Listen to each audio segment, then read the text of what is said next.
구원으로 인도하는 그 문은 참 좁으며 생명으로 인도하는 그 길은 참 험하니 우리 몸에 지워있는 그 더러운 죄짐을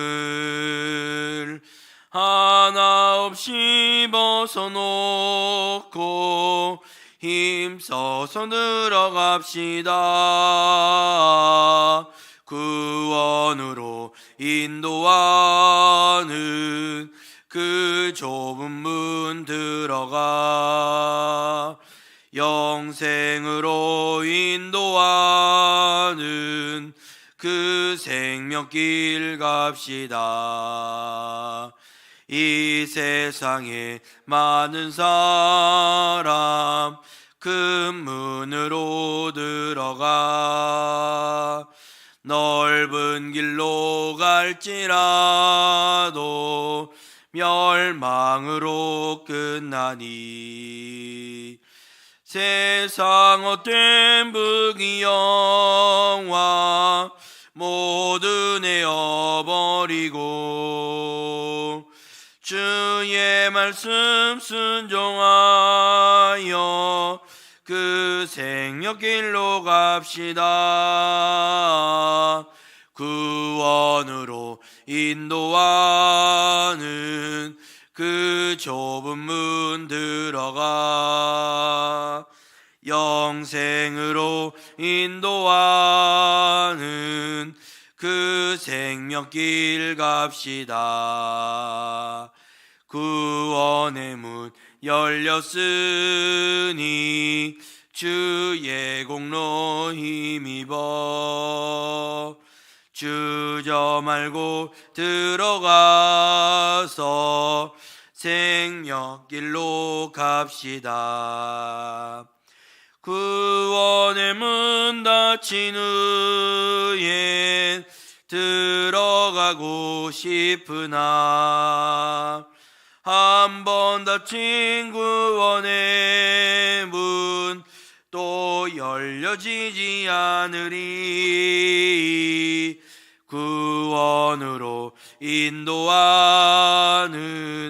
그 좁은 문 들어가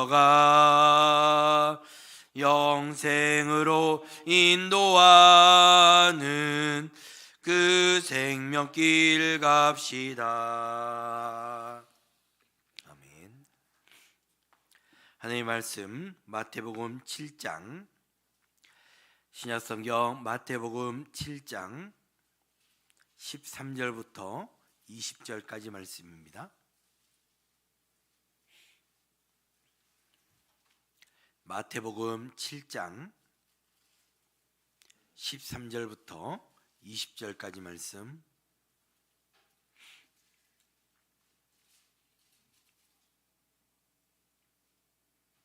(7장) 13절부터 20절까지 함께 읽도록 하겠습니다.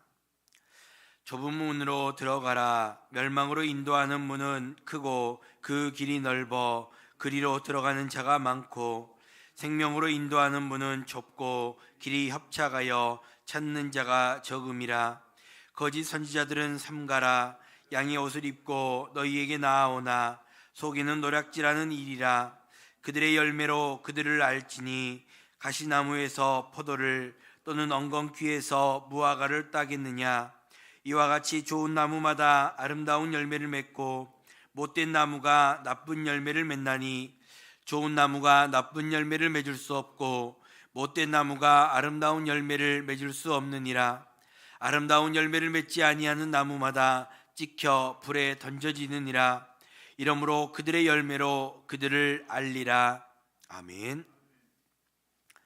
마음에서 우러나오는 신앙 고백은 성도에게 있어 상당히 중요하다 할 수 있습니다. 여기에서 마음은 우리의 삶과 분리해서 이야기할 수 있는 것이 아닙니다. 만약 우리의 입술의 고백과 삶이 다르다라고 한다면 어떻게 되겠습니까?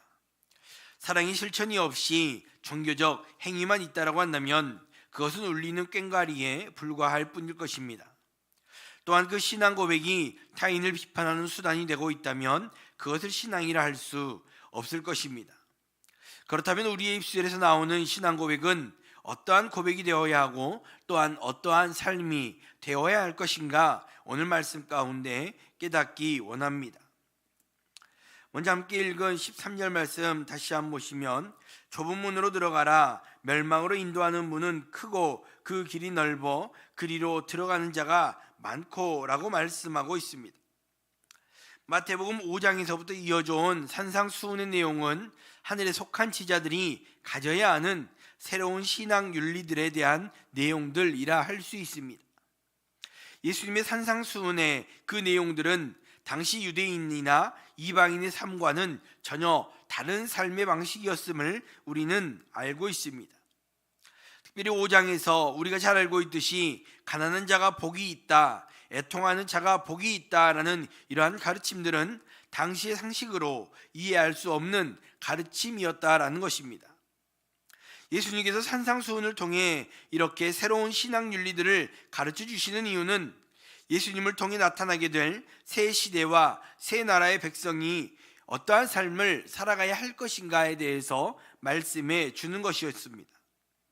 그래서 구약에서 율법에 근거한 의가 나타났다라고 한다면 이제는 더 나은 의라는 주제로 산상수훈 안에 나타나고 있는 것입니다. 예수님께서 말씀하시는 것은 이전 것과 비교의 개념에서 더 나은 것이 아니라 완전히 새로운 의의 방식, 완전히 새로운 삶의 방식을 말씀하는 것입니다. 그러한 삶의 성격과 그러한 특징들을 나타내기 위해서 예수님은 정반대의 개념을 가지고 오늘 가르쳐주고 계시는 것입니다. 그래서 13절에 나오는 것처럼 좁은 문 그리고 넓은 문을 대조하고 있는 것을 볼 수 있습니다. 예수님의 제자들이 가야 하는 문은 좁은 문이다 라고 말씀하고 있습니다. 반대로 세상에 많은 사람들이 가고 있는 문, 또한 들어가기 쉬운 문은 넓은 길에 있는 넓은 문이다 라고 말씀하는 것이지요. 그러나 이 넓은 길에 있는 문은 멸망으로 인도하는 문이다 라고 말씀합니다. 성도가 가야 하는 문은 길도 좁고 협착하고 또 많은 이가 가지 않는 좁은 문을 가야 함을 말씀하고 있습니다. 여기 13절과 14절 안에는 좁은 문에 대한 세 가지 특징이 나오고 있습니다. 먼저는 문자 그대로 좁다라는 것입니다. 여기 좁다라는 것은 들어가거나 걷는 데 있어서 힘들다는 것을 의미하는 것입니다. 그 길과 그 문으로 가는 데 있어 힘든 고난과 핍박이 있다라는 것을 의미하는 것이지요. 이 말씀은 들어가 보니까 고난이 있다라는 것이 아니라 고난이 있음을 알고도 그 길을 가야 한다라는 것을 말씀하는 것입니다. 그리스도의 제자들이 또한 성도들이 가야 하는 길은 고난과 핍박이 있는 좁은 길이다라는 것을 우리에게 말씀합니다. 그러나 반대로 넓은 문은 고난과 핍박이 없어서 조금 쉬워 보일 수 있습니다.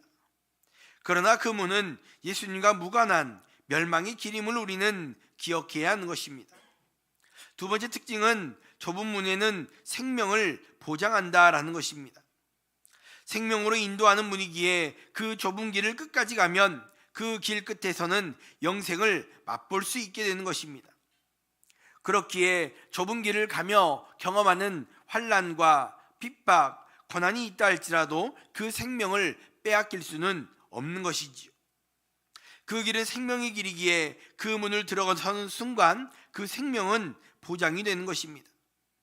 그리고 끝으로 가면 갈수록 그 풍성한 생명을 누리게 되는 것이 바로 좁은 길이다라는 것입니다. 반대로 넓은 문은 멸망으로 인도하기에 그 어떤 순간에도 생명의 풍성함을 맛볼 수 없습니다. 거기서 누리는 잠깐의 만족 혹은 쾌락은 자신의 생명을 지불하고 사는 잠깐의 행복일 뿐인 것이지요. 마지막으로 좁은 문은 사람들이 적다라는 것입니다. 고난이 있는 길이기에 당연히 찾는 사람이 적을 것입니다. 하늘나라 백성으로 누리는 풍성함과 가치들이 있으나 그것을 믿고 그 길이 허락된 사람은 많지 않다라는 것이지요. 예수님께서 가르치시고 있는 이 산상수훈의 대부분의 내용이 바로 이 좁은 문에 해당이 되는 것입니다. 그리고 이 두 갈래의 길은 우리의 앞에도 펼쳐져 있습니다. 그리고 우리는 지금도 그 길을 가고 있습니다. 여러분은 지금 어떠한 길로 가고 계십니까? 바라기는 고난과 핍박이 있음을 알지만 좁은 길로 가고 좁은 문으로 가서 그 생명을 누릴 수 있기를 바랍니다. 그곳에 예수 그리스도가 계시고 그 문과 그 길에서 영원한 생명을 맛볼 수 있게 되는 것입니다. 좁은 문, 좁은 길을 감으로 인해 그리스도와 함께 영원한 생명을 맛보며 살아가는 우리 모두가 될 수 있기를 주님의 이름으로 축복합니다. 계속해서 15절 말씀에 거짓 선지자들을 삼가라. 양의 옷을 입고 너희에게 나아오나 속에는 노략질하는 일이라 라고 말씀하고 있습니다. 15절에서 예수님은 거짓 선지자들을 삼가라 라는 강한 어조의 명령을 내리고 계십니다. 산상수훈의 결론 부분에서는 세 가지의 경고가 등장을 하고 있는데 오늘 15절의 말씀이 그 첫 번째 경고에 해당합니다. 예수님은 제자의 길, 좁은 문, 좁은 길을 선포하신 뒤에 거짓 선지자들을 삼가라 라고 경고하십니다. 어찌 보면 다소 당황스러운 전기일 수 있지만 예수님은 좁은 길을 가고 좁은 문으로 가야 하는 제자들과 그들을 어지럽히는 거짓 선지자들을 대조해서 어떤 길을 가야 할 것인가, 또 어떤 길이 옳은 길인가를 보여주고 계시는 것입니다. 제자들이 가야 하는 좁은 길은 세상과 단절되어 있는 길이 아니기에 그 좁은 길을 가다 보면 힘들 수 있고 또 그러다 보면 거짓 선지자들을 만나 그 길을 포기하고자 하는 그러한 마음이 들 수도 있다라는 것입니다. 이 거짓 선지자들은 제자들을 속여 그 길을 포기하게 하려는 목적으로 제자들에게 접근하기 때문입니다. 같은 길을 걷는 것처럼 보이지만 사실은 전혀 다른 길을 가는 그러한 자들이라는 말입니다. 그래서 양의 옷을 입고 나오지만 속에는 이리가 있다라고 말씀하는 것이지요. 또한 그들의 열매로 그들을 알 수 있다라고 하는 것 역시 겉으로는 그들의 속을 알 수 없는 거짓 선지자의 특징을 잘 드러내고 있습니다. 열매를 맺기 전에 나무는 모두 다 비슷하게 보여서 어떤 나무인지 어떤 열매인지 잘 알 수 없는 것입니다. 그러나 시간이 지나면 그들의 열매로 그들의 진짜 모습이 드러난다라는 것입니다. 이 말씀은 그들 안에 참된 진리가 없기에 진리의 열매가 맺을 수 없음을 말씀하는 것입니다. 그래서 가시나무와 엉겅퀴를 말씀하시며 그들의 진짜 열매는 다르다라고 말씀하는 것입니다. 그렇기에 거짓 선지자들을 삼가야 하는 것입니다. 그러면 성도는 어떤 열매를 맺어야 합니까? 아름다운 열매, 좋은 열매를 맺어야 함을 말씀하고 있습니다. 18절의 말씀과 같이 좋은 나무가 나쁜 열매를 맺지 못하고 못된 나무는 아름다운 열매를 맺을 수 없다라고 말씀합니다. 여기 나오는 좋은 나무는 당연히 하늘나라에 속하여 예수님과 함께 좁은 길을 걷는 그 제자들을 의미하는 것이고, 못된 나무는 그들을 방해하는 거짓 선지자에 해당이 될 것입니다. 중요한 사실은 나무가 어떻게 하느냐에 따라 열매의 종류가 달라지는 것이 아니라는 것입니다. 애초에 그 나무가 열매를 결정하는 것이지요. 좋은 열매와 나쁜 열매는 아예 다른 열매라는 것입니다. 이는 예수 안에 있는 제자가 나쁜 나무일 리 없고 나쁜 열매를 맺을 수 없다라는 것을 말씀하고 있습니다. 이 말씀은 우리의 신앙 고백과 우리의 삶이 어떻게 연결이 되어야 하는가를 잘 보여주는 것이라 할 수 있습니다. 우리가 맺는 열매가 우리의 삶을, 우리의 나무를 나타내는 것이라는 것이지요. 나의 삶 가운데 맺어지고 있는 열매는 어떤 열매인가 다시 한번 돌아보아야 합니다. 우리는 예수님께 속한 자로서 좋은 나무답게 아름다운 열매가 맺어지는 그러한 삶을 살아가야 하는 것입니다. 거짓 선지자들의 소리를 멀리하고 좋은 나무로서 아름다운 열매, 진리의 열매를 맺으며 살아갈 수 있는 우리 모두가 될 수 있기를 주님의 이름으로 축복합니다. 기도하겠습니다. 먼저 말씀 생각하시면서 함께 기도할 수 있길 바랍니다. 하나님은 우리에게 좁은 문, 좁은 길을 가라라고 말씀하십니다. 그 길은 분명 고난이 있고 환난이 있는 길입니다. 그걸 알지만 그 길을 가야 한다라고 말씀하고 있습니다. 우리가 그 말씀에 순종함으로 좁은 문, 좁은 길을 감으로 말미암아 그리스도와 함께하는 삶, 영원한 생명을 맛보는 삶을 살아갈 수 있게 되라고 기도할 수 있기 바랍니다.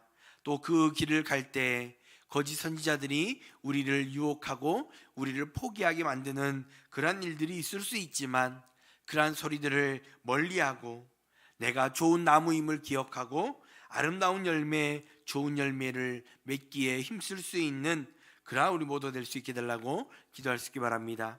그에 두 번째로 교회를 위해서 기도하실 때 오늘 교회 연약한 성도들을 중보하며 함께 기도할 수 있기 바랍니다. 특별히 건강의 문제로 또 육신의 연약함 가운데 질병 가운데 고통하는 성도들을 주님 붙들어 주시고 하나님께서 회복시켜 주시는 그 은혜들을 맛볼 수 있게 달라고 기도할 수 있길 바라고, 또 물질의 문제로, 마음의 문제로, 가정의 문제로, 또 애매한 문제로 고통하는 성도들에게도 하나님 동일한 은혜를 부어주시고 하나님께서 회복하여 주시는 그 은혜들을 맛볼 수 있게 달라고 기도할 수 있기 바랍니다. 또 계속되고 있는 90일 성경 통독을 위해서도 기도해 주실 때 정말 우리 모두가 한 마음으로 말씀 앞에 함께 그 은혜를 나눌 수 있는 귀한 시간들이 될 수 있게 달라고 이 시간 말씀 생각하시면서 또 교회를 위해서 함께 기도하겠습니다. 아버지 감사합니다. 아버지 우리에게 말씀해 주시고 우리가 좁은 문, 좁은 길을 가야 함을 말씀해 주시고 그 길을 갈 수 있도록 은혜를 주시니 감사합니다. 아버지 우리가 좁은 문, 좁은 길을 감으로 말미암아 그리스도와 함께 영원한 생명을 맛보며 살아가기에 부족함이 없는 우리 모두가 될 수 있도록 하나님이여 함께하여 주시옵소서.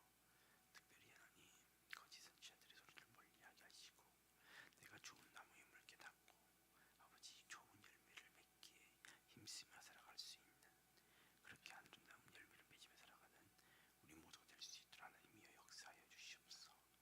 사랑의 하나님, 정성스럽게 사랑해 주시고 또 우리가 연약한 성도들 함께 중보할 수 있도록 은혜 주시니 감사합니다. 특별히 건강의 문제로 주신 일감 가운데 고통하며 신음하는 성도들을 주님 붙들어 주시고 하나님 그 모든 육신의 질병의 문제들을 그 모든 문제들을 간섭하여 주시고 주님께 회복시켜 주시는 그들을 맛볼 수 있도록 함께하여 주시옵소서. 또한 아버지 물질의 문제로 가정의 문제로 말할 수 없는 고통 가운데 신음하는 성도들이 있습니다. 주님 그 모든 어려움들을 오직 주님께 맡기게 하시고 주님께서 회복시키시고 주님께서 온전하게 세워주시는 그 은혜들을 맛보는 귀한 성도들 될 수 있도록 함께해 주시옵소서. 사랑과 은혜가 풍성하신 하나님, 오늘도 우리들에게 귀한 생명을 주시고 말씀 앞에 우리의 삶을 다시 한번 점검하며 나아갈 수 있도록 은혜를 주신 하나님 감사합니다. 특별히 우리에게 좁은 문, 좁은 길을 가야 함을 말씀해 주신 하나님, 그 길이 고난이 있고 환난이 있다 할지라도 우리가 그 길을 갈 수 있도록 큰 믿음을 허락해 주시고 우리의 발걸음을 인도하여 주시옵소서. 또 우리가 그 길을 나아갈 때 우리의 삶 가운데 그리스도와 함께하는 삶이 되게 하시고 영원한 생명을 맛보며 풍성한 생명을 맛보며 살아갈 수 있는 우리의 삶이 될 수 있도록 하나님이여 함께하여 주시옵소서. 또 그 길을 갈 때 거짓 선지자들의 소리가 들려질지라도 아버지 그 소리를 멀리하게 하시고 내가 좋은 나무임을 기억하고 아름다운 열매, 좋은 열매를 맺으며 살아가기에 부족함이 없는 우리 모두가 될 수 있도록 하나님 우리의 삶을 붙들어 주시옵소서.